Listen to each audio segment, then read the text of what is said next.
훈련으로 할 수 있도록 그렇게 준비하도록 그렇게 하겠습니다. 오늘은 아빠 아버지 그런 제목으로 같이 말씀을 나누어 보도록 하겠습니다. 여러분, 우리의 삶에 때가 있습니다. 전도서 3장에도 보면 때가 있지요. 씨를 뿌릴 때가 있고 뿌린 것을 거둘 때가 있습니다. 울 때도 있고 또 무슨 때도 있습니까? 웃을 때도 있고. 여러분은 어떤 때를 기다리십니까? 배고플 때도 있고 맛있는 걸 먹을 때도 있고. 그리고 여러분, 우리가 오늘 참 덥더라고요, 그렇죠? 아주 이렇게 더울 때가 있습니다. 그래서 참 힘들지요. 그러나 여러분, 이 때가 영원히 가는 건 아닙니다. 조금 있으면 아유, 따뜻할 때 좋았다 이렇게 할 때가 있을 것입니다. 우리의 삶이 그렇게 때가 있습니다. 우리 개인의 삶에도 때가 있고요, 인류의 역사에도 여러 가지 때가 있습니다. 신앙생활에도 때가 있습니다. 그런데 우리가 잘 기억해야 될 것은 그 모든 때를 정하시고 운행하시는 분은 우리 아버지 하나님이심을 기억하실 수 있기를 간절히 바랍니다. 그것이 지혜입니다. 또한 사도 바울도 그것을 깨달았습니다. 갈라디아서 4장 1절부터 3절에서도 그 이야기를 해주고 있습니다. 갈라디아서 4장 1절부터 3절 천천히 다시 한번 읽어보겠습니다. 화면을 보면서 읽겠습니다. 시작.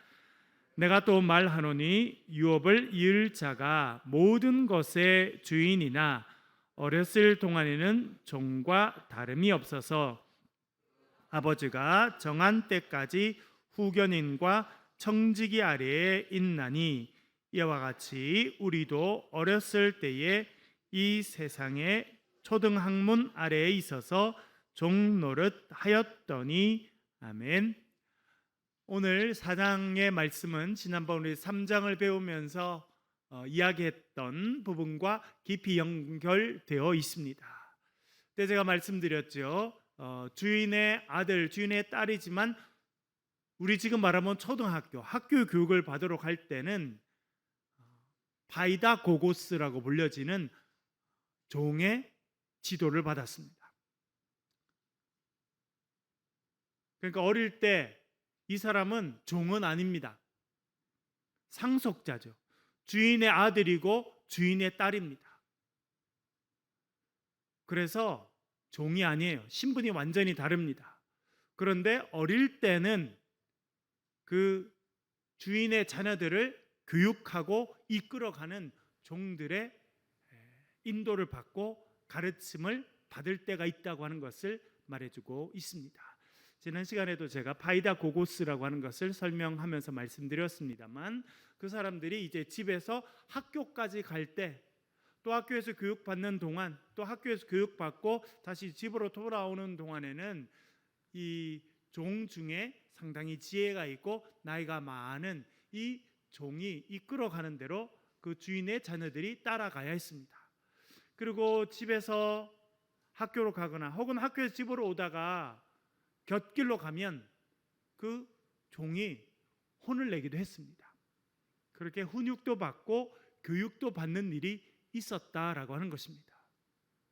그런데 그것은 영원히 계속되는 것이 아니라 정해진 시간이 있었습니다. 로마 시대 때는 만 17살 정도까지, 만 17살이 되면 이제 군대도 가서 군인으로 활동도 하기 때문에 이제 그때부터는 사회적으로 어른으로 인정받았습니다. 그래서 그 시간이 오기 전까지는 종이지만 그 사람들을 가르치고 인도하는 그런 사람들 밑에서 교육도 받고 훈련도 받고 하는 그런 일들이 있었습니다. 사도 바울은 누구보다 그것을 잘 알고 있었던 사람이었습니다. 그래서 오늘 본문에도 이렇게 말합니다. 내가 또 말하노니 유업을 이을 자가 모든 것의 주인이나 어렸을 동안에는 종과 다름이 없다, 그렇게 말해주고 있습니다. 어릴 때는요, 주인의 자녀나 종의 자녀나 같이 교육을 받았습니다. 그런 부분에서 참 로마 사람들은 생각이 깨어있는 문화 가운데 있었다라고 생각이 듭니다. 아주 나이가 어릴 때는요, 그 집에 있는 종의 자녀나 주인의 자녀나 같이 어울리도록 허락을 해줬어요. 그리고 많은 경우에는 그 집에 가정교사가 있어서 그 집에 아이들을 가르칠 때, 여러분 뭐 큰 부잣집에는 얼마나 종들도 많았겠습니까? 그 주인의 자녀들도 있었는데요, 같이 교육을 받을 수 있는 그런 기회를 자주 주었다고 생각이 됩니다. 그러니까 지금 생각하면 여러분, 유치원에 가면 아이들이 같이 수업도 받고 쉬는 시간에 되면 같이 놀잖아요. 여러분 옛날에 초등학교 다닐 때 쉬는 시간에 뭘 하고 노셨습니까? 쉬는 시간 10분밖에 안 되는데 저희들은 운동장에 가서 막 뛰고 술래잡기도 하고 그러다가 종 땡땡 치면 다시 들어오고 그랬거든요. 이 종의 자녀나 상속자인 주인의 자녀나 같이 어울리는 그런 문화들도 많이 있었습니다. 그런 부분에서 로마 사람들은 참 그런 부분에서는 마음이 열려 있었다, 이렇게 생각이 듭니다. 그래서 이렇게 써놓았습니다. 모든 것의 주인이고 상속자이지만 어릴 때는 종과 다름이 없이 지나게 되었다는 것입니다.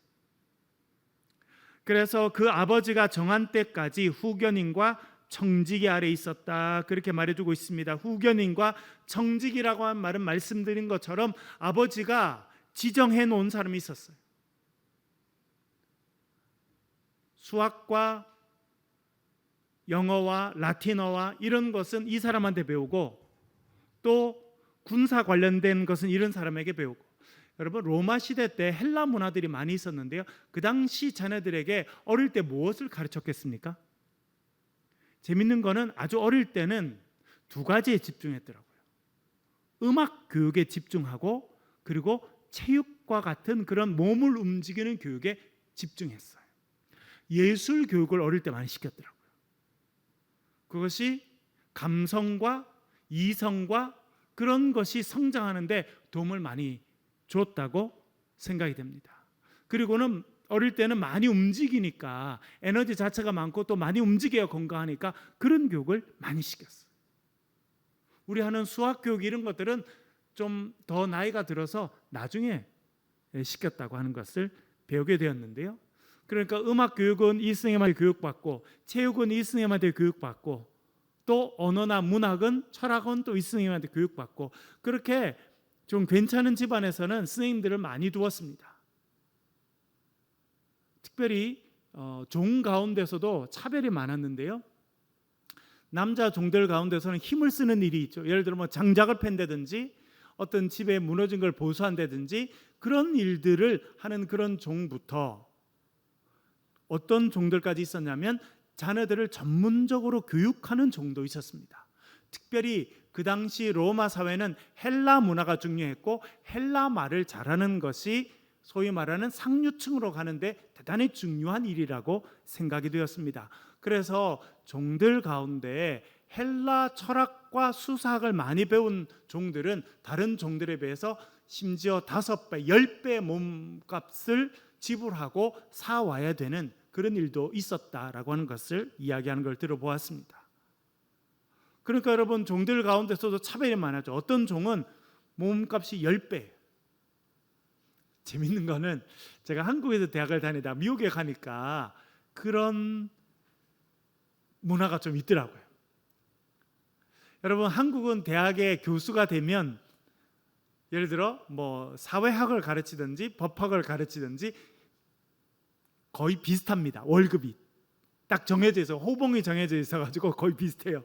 물론 뭐 수당이나 이런 거 좀 다르겠지만, 그러니까 비슷한 때에 같은 대학에 조교수로 들어오게 되면 월급, 기본 월급은 다 비슷합니다. 뭘 가르치든지. 근데 미국에 갔더니요, 미국은 차별이 엄청 많더라고요. 이런 인문학, 뭐 언어를 가르친다든지 철학을 가르친다든지 역사를 가르치는 이런 선생님들이 계시고, 어떤 선생님은 컴퓨터 공학을 가르치고 또 의학을 가르치거나 이런 분들이 있는데 월급 차가 엄청 많이 나요.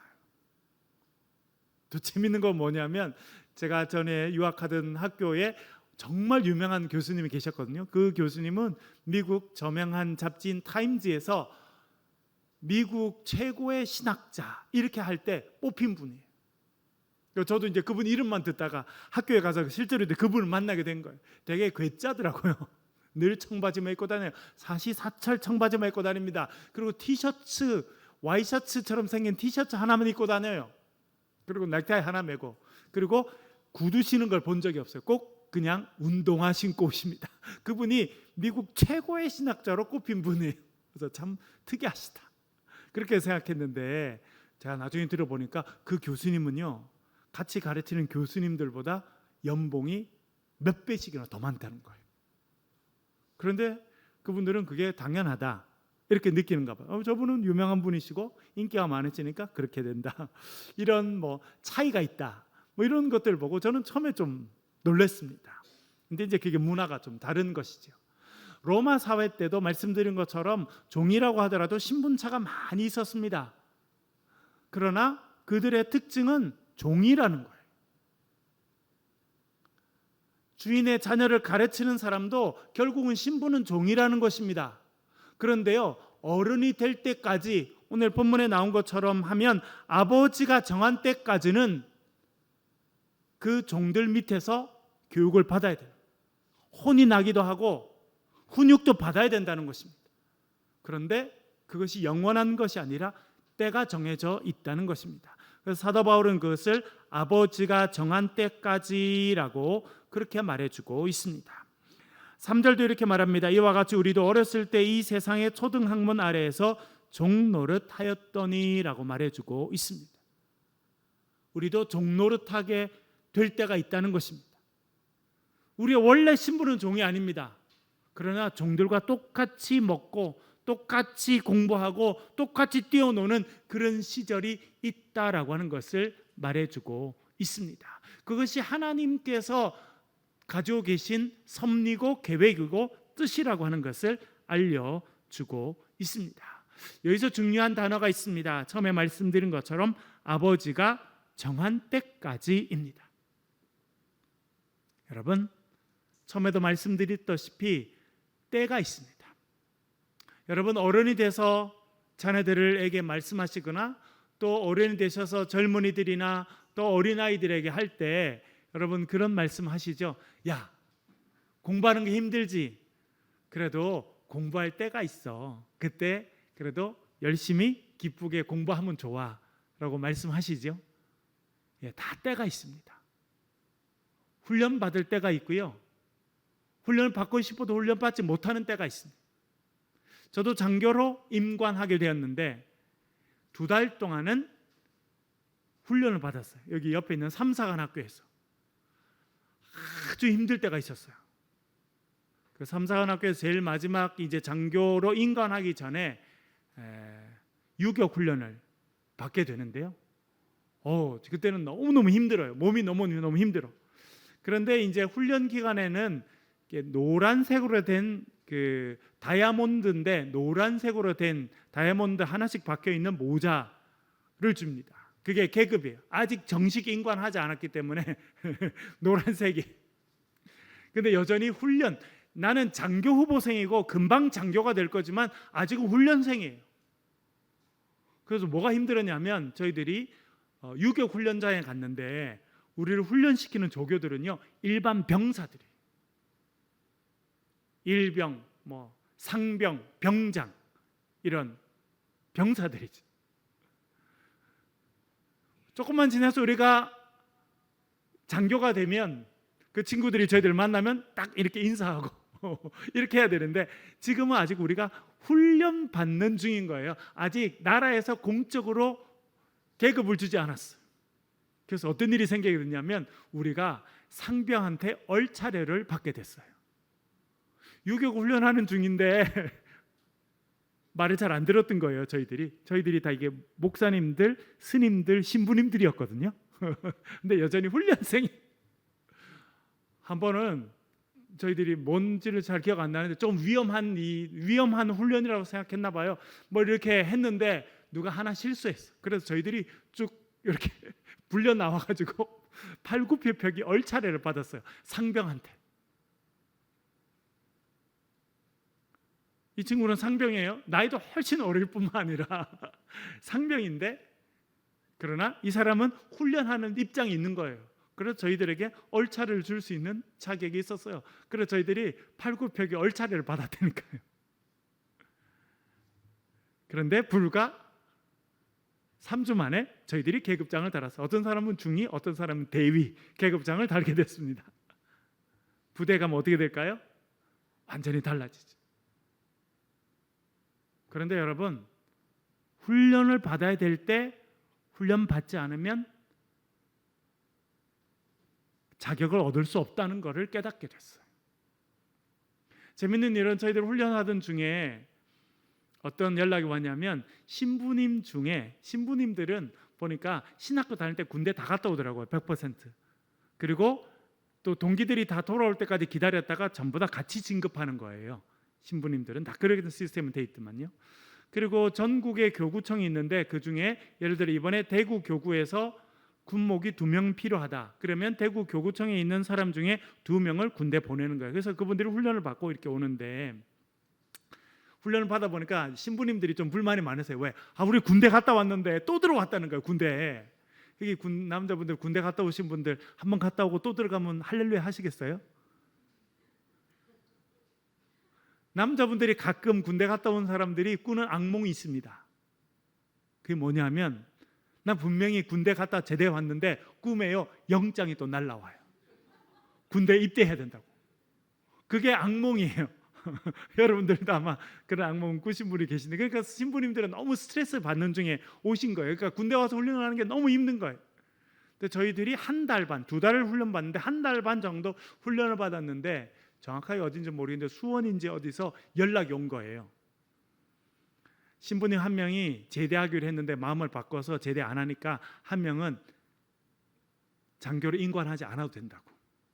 그러니까 거기 수원인가 어디 거기서 오신 신부님이 그걸 듣게 된 거예요. 그래서 이분이 자기 너무 억울하다는 거예요. 한 달 반 동안 훈련 받은 거. 근데 우리 한 달 반 동안 친하게 잘 지냈거든요.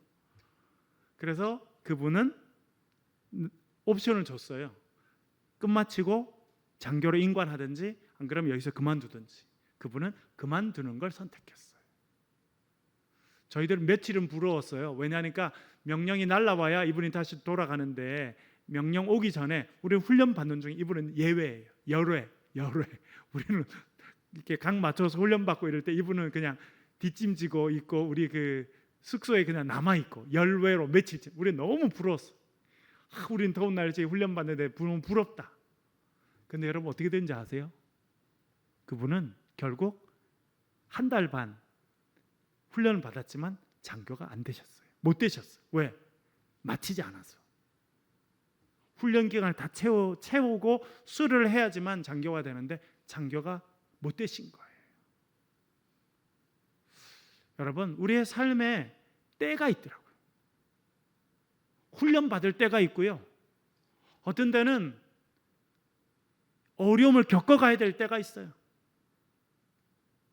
그걸 거부하지 않고 하나님께서 우리를 그렇게 이끌어 가신다고 하는 것을 알고 받아들이고 그것에 순종하는 것이 믿음이다라고 하는 것을 깨닫게 됩니다.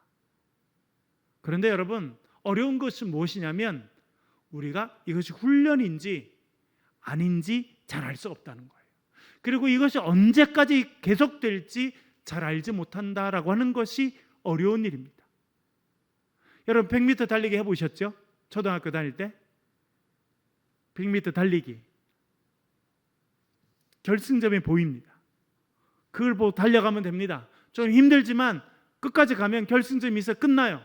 여러분 그러면 훨씬 쉽습니다. 여러분 어려움을 겪을 때, 힘든 일을 겪을 때, 훈련의 과정 가운데 있을 때 끝이 있으면 견딜 수 있어요. 그러나 끝이 없으면 도대체 얼마만큼 해야 되는지 알지 못할 때가 있습니다. 그런데 오늘 성경에 말씀하신 건 뭐냐면 아버지가 정한 때가 있다는 것입니다. 그 때까지는 우리가 훈련을 받아야 되고 다른 종들과 같이 어울려서 같이 훈련을 받고 교육을 받고 그 시간을 같이 지나가야 된다라고 하는 것을 말해주고 있습니다. 여러분, 하나님께서 정하신 때를 기억하고 그 때를 분별하는 은혜가 저와 여러분에게 있으시기를 간절히 바랍니다.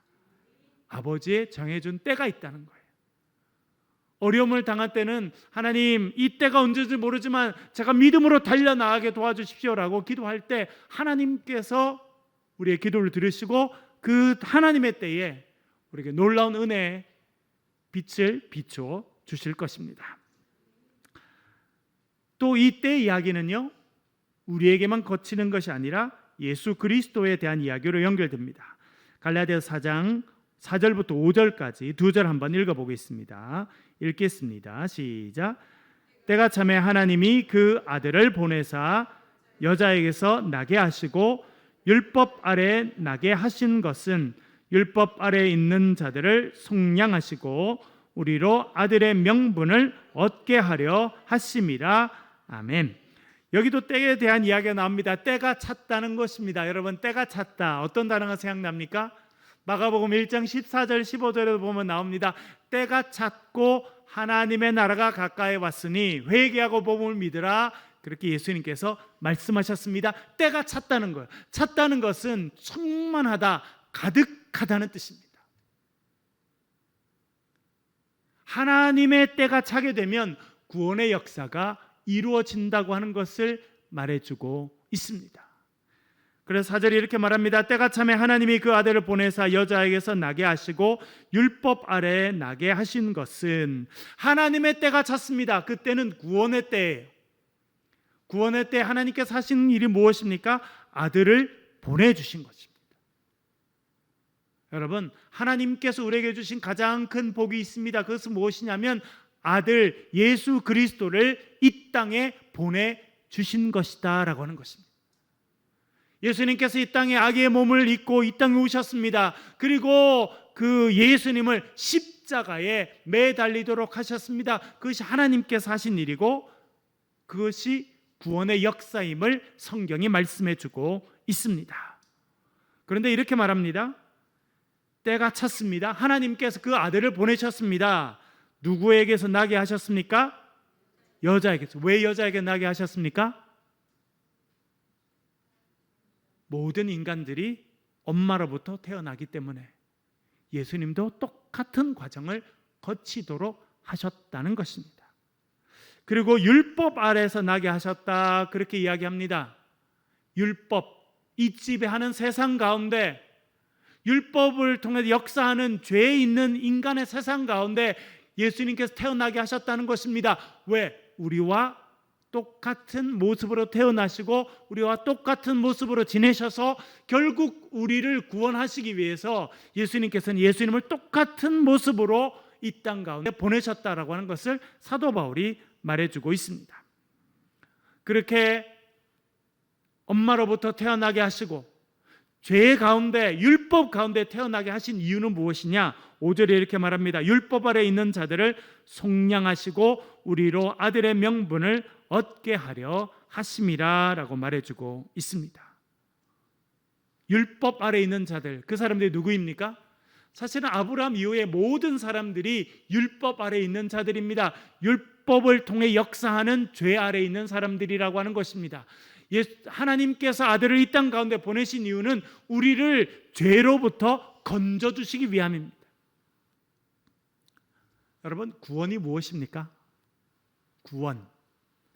사실은 구원은 넓은 개념이고 사실은 여러 가지로 이해할 수 있습니다. 그러나 구원의 가장 핵심적인 개념은 무엇이냐면 하나님께서 예수 그리스도를 통해서 우리를 죄로부터 건져주셨다는 것입니다. 죄의 지배로부터 건져주셨다는 것입니다.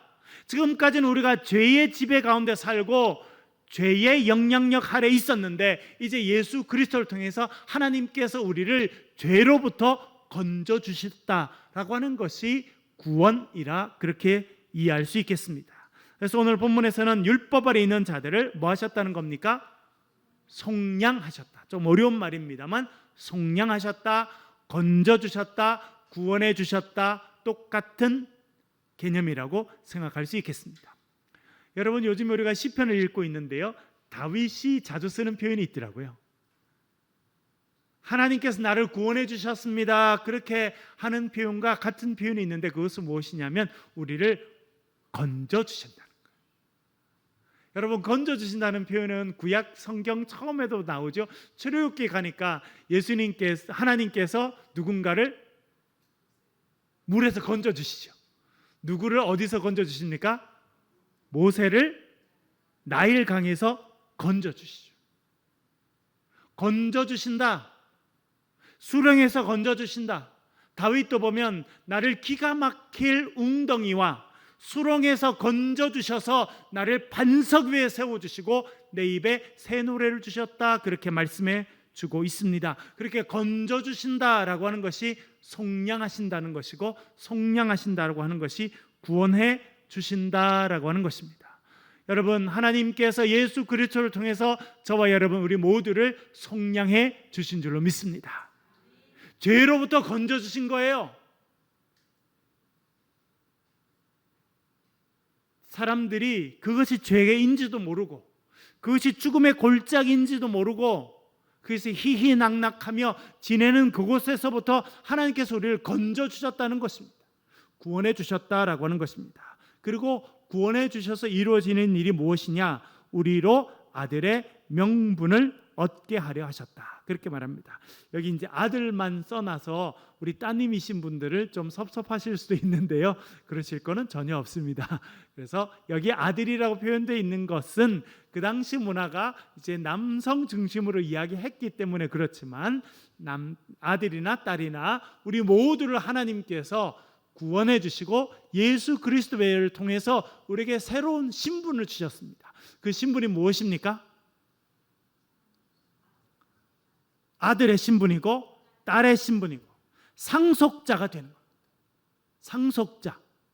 사도 바울이 갈라디아서 중요하게 쓰는 단어 중에 하나가 상속자가 되는 것입니다. 여러분들은 자녀들에게 재산을 좀 물려주려고 하십니까? 안 물려주려고 하십니까? 네? 이게 사실은 가정에서 이제 중요한 문제가 되고 그렇게 하게 되는데, 여러분, 부모님의 재산이나 어떤 그런 것들을 물려주는 것을 상속한다라고 말합니다. 근데 여러분, 누구에게 상속해 줍니까? 그냥 지나가는 잘생긴 청년 불러서 주나요? 청년 너무 잘생겼다, 내가 상속해 줄게, 그러시나요, 여러분? 그런 일은 없습니다. 만약 그렇게 하려고 해도 법적으로 가능하지 않습니다. 그 사람이 어떻게 돼야 됩니까? 나의 누가 돼야 돼요? 상속받을 자격이 있는 사람이 돼야 됩니다. 대부분 경우는 자녀에게 상속을 해주게 됩니다. 하나님께서 예수 그리스도를 통해서 하신 구원의 역사가 있습니다. 그것은 무엇이냐면 죄의 종이었던 우리를 하나님의 자녀 삼아 주셨다라고 하는 것입니다. 율법 아래 묶여있던 우리들을 예수님께서 율법 아래 고난받으시고 율법의 저주를 담당하심으로 우리를 율법의 저주로부터 해방시켜 주셨습니다. 율법 안에 묶여있을 때는 우리의 율법의 종이요 죄의 종으로 살아갈 수밖에 없었는데, 이제 예수 그리스도의 십자가와 부활을 통해서 우리를 하나님의 아들과 하나님의 딸로 만들어 주신 줄로 믿습니다. 하나님의 아들, 하나님의 딸이 되었기 때문에 이제 우리는 권한이 생기게 된 겁니다. 권한, 자격을 갖게 된 겁니다. 어떤 자격을 갖게 됐습니까? 상속자가 되는 자격을 갖게 되었다고 하는 것을 말해주고 있습니다. 그 다음에 좀 더 설명해주고 있는데요, 갈라디아서 4장 6절과 7절 말씀 같이 한번 읽어보겠습니다. 읽겠습니다. 시작. 아들이므로 하나님이 그 아들의 영을 우리 마음 가운데 보내사 아빠 아버지라 부르게 하셨느니라. 아들이면 하나님으로 말미암아 유업을 받을 자니라. 아멘. 다시 말씀드리지만 하나님께서 예수 그리스도를 통해서 우리에게 구원의 은혜를 허락해 주셨습니다. 율법의 저주 가운데 있던 우리들을 율법의 저주로부터 건져 주셨습니다. 종살이 하던 우리들을 종에서부터 건지셔서 하나님의 자녀가 되게 하셨습니다. 그것이 구원의 역사인 것입니다. 그런데 사도 바울이 6절과 7절에서 그러면 우리가 하나님의 자녀가 되고 하나님의 아들과 딸이 되면 뭐가 달라지느냐? 크게 두 가지가 달라진다는 것을 말해주고 있습니다. 하나는 하나님 아버지와의 관계가 달라집니다. 하나님 아버지를 이제 뭘로 부르게 된다는 겁니까? 아빠 아버지. 전에는 아바 아버지라고 되어 있습니다. 헬라 말도 아바라고 되어 있습니다. 아빠. 여러분, 여기 이제 아빠도 계시고 엄마도 계신데 아빠, 여러분을 아빠라고 부르고 엄마라고 부를 수 있는 사람 누구입니까? 네? 우리의 자녀이죠. 지나가는 사람들이 갑자기 와서 우리한테 아빠라고 말하면 큰일 나죠. 그렇죠? 얼마나 큰일이겠습니까? 또 그렇게 할 수도 없고 부를 수도 없고 또 자격이 없어요. 그러나 우리 집에 있는 하나님께서 선물로 주신 자녀들은요, 우리를 아빠, 엄마라고 부릅니다. 특별히 아바, 아버지라고 부른다라고 하는 것은 우리가요, 어린아이가 어릴 때, 여러분 3살 된 애가 아버지를 보고 아버님 이렇게 부르면 어떨까요? 아버님 진지 드시죠 이러면 3살짜리가 그럼 어떨까? 우리 아들이 이렇게 성숙해가지고 참 우리 집안이 그냥 뼈대 있는 집안이라 우리 애가 3살 때부터 나를 아버님이라 그러고 밥을 진지라 그러고 훌륭하다 그럴까요? 여러분? 징그럽지 않을까요? 약간? 헐, 얘 뭐지? 이런 생각이 안 들까요? 어린아이들은 아빠라고 부르고 가서 품에 안기고 같이 자고 그럽니다. 저희 집에도 아이가 둘이 있는데 우리 아이들 이렇게 길러보면 제가 참 제일 좋을 때가요, 유학 때였죠. 우리 아이들이 조그만데 제가 학교에 가서 공부하고 일도 하고 그렇게 오면요, 문을 열면 애들이 막 달려 나와서 아빠 이러면서 저한테 이렇게 안길 때가 아마 인생에서 가장 행복한 시간 중에 하나가 아닐까 이렇게 생각이 듭니다. 특별히 예수님께서 우리에게 아빠 아버지라고 부를 수 있는 권한을 주셨다. 사도 바울이 그렇게 말해주고 있습니다. 어떤 의미일까요, 여러분? 그냥 아버님 이렇게 부를 수도 있는데, 여러분 아빠 아버지, 아빠라고 하고 부르는 거하고 아버님하고 부르는 거하고 여러분 느낌이 같습니까? 다릅니까? 많이 다르죠. 아빠라고 부르면 달려가서 안길 수 있을 것 같은데 아버님 이렇게 하고 가서 달려가서 안긴다. 그림은 잘 안 그려지죠, 여러분? 뭐냐면 하나님과 우리 사이에 거리감이 없다는 거예요. 하나님께서 우리의 형편을 알고 계시고 도와 준비를 하고 계시고 우리의 모든 것을 해결해 주시는 분이 되신다라고 하는 것을 이야기하는 것이 아빠 아버지. 여러분 3살짜리 4살짜리 아이들 어려움을 겪습니다. 뭐 하면 돼요? 아빠 엄마만 찾으면 돼요. 제가 전에도 말씀드렸습니다만 저희 아이들이 이제 유학 때 조금 할 때 아이 둘을 요 방에 재우고 저희랑 아내랑 이 방에 자면 새벽에 애들이 저를 불러요. 아빠! 아빠! 이래요. 그럼 제 아내가 그래요. 아빠 찾잖아요. 그럼 제가 가면 애들이 그래요. 아빠! 쉬! 그러면 제가 애들을 데리고 화장실에 가서 쉬를 하게 하고 다시 재우고, 그 다음날 밤엔 그래요. 아빠! 물! 그럼 어떻게 해요? 어떻게 해요? 네가 해결해라. 그렇게 할 수 있어요, 여러분? 마음은 그러고 싶더라고요. 저도 하루 종일 뭐 학교에서 공부하고 일도 하고 밤에 와서 자는데 갑자기 애가 뭐 새벽 2시 이때쯤 아빠! 물! 이러면 야 네가 갖다 먹어라 그러고 싶어요. 한 번도 그렇게 해본 적이 없습니다. 왜요? 어린아이들이 아빠를 찾으니까. 제가 일어나서 냉장고에 물을 따라서 가서 자는 아이를 일으켜가지고 물을 먹이고 다시 재워줍니다.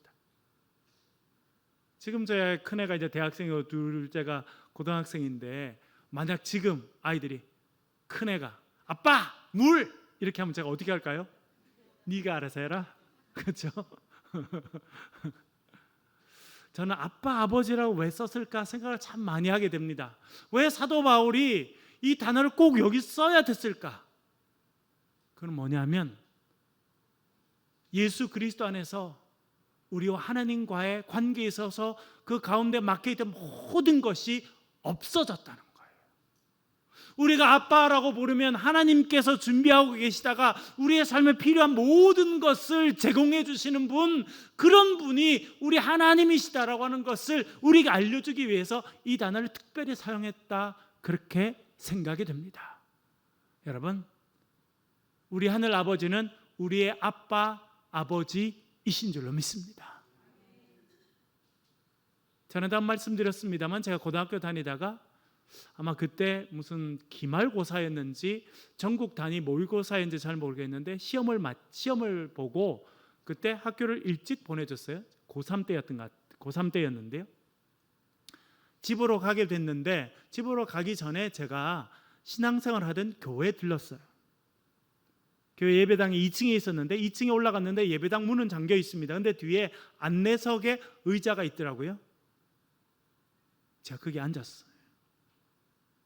그리고 제가 잠깐 머리 숙여 기도했습니다. 하나님, 제가 여기 왔습니다. 딱 한마디 기도했어요. 근데 더 이상 기도할 필요가 없더라고요. 제 마음에 하나님께서 그렇게 말씀하신 것 같아요. 내가 네 마음을 다 안다. 제가 여러 말씀을 드린 게 아니라 하나님, 제가 여기 왔습니다. 그것밖에 기도를 안 했는데 더 이상 기도를 안 해도 되겠다는 걸 알겠더라고요. 하나님께서 저의 모든 어려움을 아시고 고민하는 걸 아시고 제 인생에 앞으로 나아갈 길로 고민하고 또 공부하는 걸로 고민하고 여러 가지 생각들 하고 있는 거를 하나님이 다 아신다는 거예요. 그래서 저는 예수님 믿고 하나님을 아버지로 섬기고 살아가는 신앙을 주신 것이 참 감사한 일이구나 생각하였습니다. 여러분, 아빠, 아버지, 우리 하나님은 우리의 삶의 모든 것을 아시는 줄로 믿습니다. 여러분, 그 아버지 한편은요, 격식 안 차려도 괜찮아요. 가식적인 모습으로 나아가지 않아도 괜찮아요. 여러분, 있는 그대로 여러분의 삶의 모습을 털어놓으시고 필요한 대로 이야기하시고 여러분 마음을 다 털어놓으시길 바랍니다. 그럴 때 아빠, 아버지 하나님께서 우리의 삶의 모든 필요한 것을 충만하게 채워주실 줄로 믿습니다. 우리가 예수 그리스도 안에서 누리는 복은요, 하나님을 아빠, 아버지로 부르게 됐다는 겁니다. 그리고 그것이 끝이 아니에요. 사도 바울이 이렇게 말합니다. 그러므로 내가 후로는 종이 아니요 아들이니 아들이면 하나님으로 말미암아 유업을 받을 자니라. 아멘. 이제 하나님 아버지를 아빠, 아버지로 부르게 되었을 뿐만 아니라 이제 우리가 누가 되었다는 겁니까? 유업을 받을 자, 상속자가 되었다는 것입니다. 여러분, 우리 모두가 하나님 나라의 상속자가 된 줄로 믿습니다. 그러면 우리가 뭘 상속하게 되겠습니까? 하나님께서 우리에게 뭘 주실까요? 어떤 일을 우리가 맡아서 상속자가 되겠습니까? 지지난 시간에도 말씀드렸습니다만 우리가 받을 복은 아브라함이 받았던 복이에요. 하나님께서 아브라함에게 주셨던 그 은혜를 우리가 지금도 받아 누리는 상속자가 됐다는 것입니다. 창세기 1장 12장 1절 2절 3절, 특별히 3절에 보면 뭐라 말씀하십니까?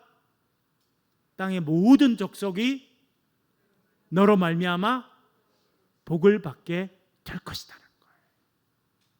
그래서 우리가 지난번에 살펴본 것처럼 갈라디아서 3장에서 사도 바울은 아브라함에 대해서 이야기하는 것입니다. 아브라함의 믿음에 대해서 이야기하고 아브라함의 씨에 대해서 이야기하게 된 것입니다. 아브라함의 씨는 예수 그리스도고 예수 그리스도를 통해서 우리가 하나님의 자녀가 되었습니다. 이제 예수님께서 하나님을 아빠, 아버지로 부른 것처럼 우리도 하나님을 아빠, 아버지라고 부르게 된 것입니다. 예수님께서 아브라함의 씨 상속자가 된 것처럼 우리도 이제 아브라함의 상속자가 되었습니다. 그것은 무엇이냐면 아브라함처럼 우리를 통해서 이 땅의 모든 백성들이 하나님의 은혜와 복을 누리게 될 줄로 믿습니다. 여러분, 뭘 기도하세요? 여러분 자신을 위해서 기도하실 뿐만 아니라 자녀를 위해서 뭘 기도하세요?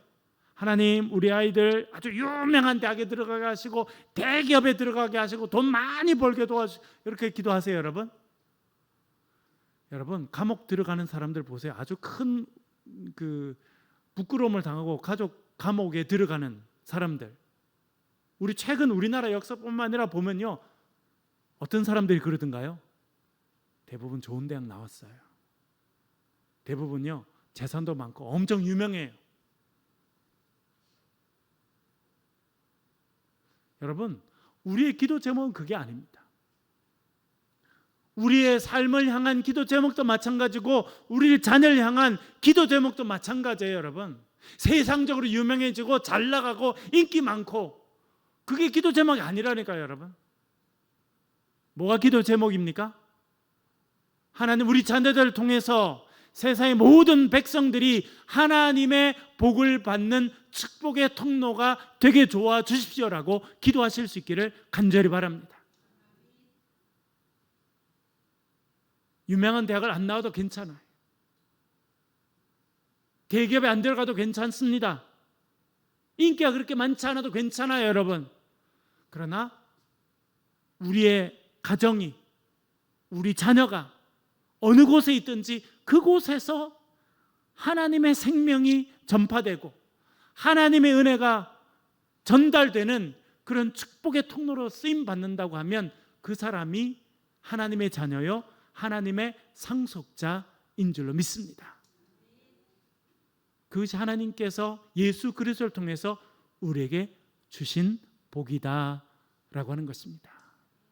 여러분, 여러분을 통해서, 여러분의 가정의 자녀를 통해서, 우리 교회를 통해서 하나님의 축복이 흘러가는 축복의 통로로 쓰임받는 저와 여러분 되실 수 있기를 주의 이름으로 간절히 축원합니다. 우리 한번 기도하겠습니다. 기도하실 때 하나님, 우리를 훈련의 기간을 통해서 훈련케 하시고 하나님의 때에 우리를 예수 그리스도 안에서 주님의 자녀를 삼아주셔서 아빠 아버지라 부르게 하시고 하늘나라의 상속자가 되게 하시니 감사합니다.